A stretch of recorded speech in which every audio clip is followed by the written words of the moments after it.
দিনাজপুরে বৈচিত্র্যপূর্ণ শীতের পিঠা বানিয়ে সাড়া ফেলেছেন মাঝিপ্রাগ গ্রামের দেলোয়ার হোসেন। গেল ২০ বছর ধরে পিঠা তৈরি ও বিক্রি করে আসছেন তিনি। তার পরিবারের ৮ সদস্য সরাসরি যুক্ত এ পেশায়। দিনাজপুর থেকে খাদেমুল ইসলামের প্রতিবেদন।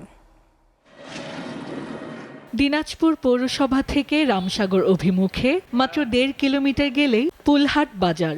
এখানেই একটি শীতের পিঠার দোকানকে কেন্দ্র করে মানুষের জটলা যেন লেগেই থাকে। দূর দূরান্ত থেকে দেলোয়ার হোসেনের দোকানে মানুষ আসে নানান স্বাদের পিঠা খেতে। এখানে চিতই পিঠা পাওয়া যায়, ডিম পিঠা পাওয়া যায়, হাক্কা পাওয়া যায়, সিদ্ধ দেশি ডিম হবে। সবথেকে চিতই পিঠাটাই ভালো চলে।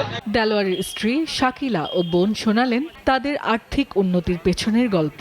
আমাদের পরিবারে আমরা স্বামী স্ত্রী ২ জন, ছেলে মেয়ে ২ জন, ৪ জন। আমার শাশুড়ি, আমার মা ২ জন, ৬ জন। আমার মামা ৭ জন। ভাই মানে ছেলে আছে, হ্যাঁ দেশি আরো বাচ্চা এখন ধরতে গেলে তো ৮-৯ জন।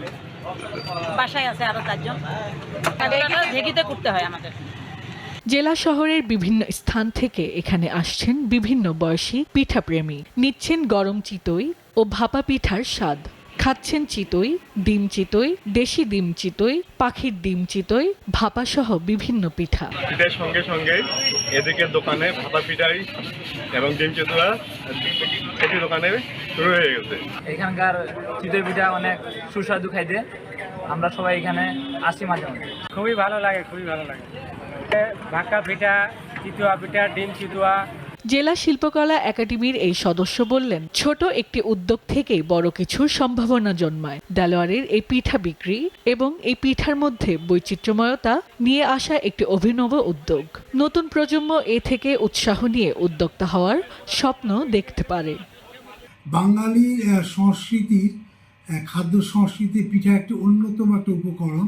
শীত আসলেই দেখা যায় যে ভাসমান যে পিঠার দোকানগুলো সেগুলো বিভিন্ন মোড়ে মোড়ে বসে।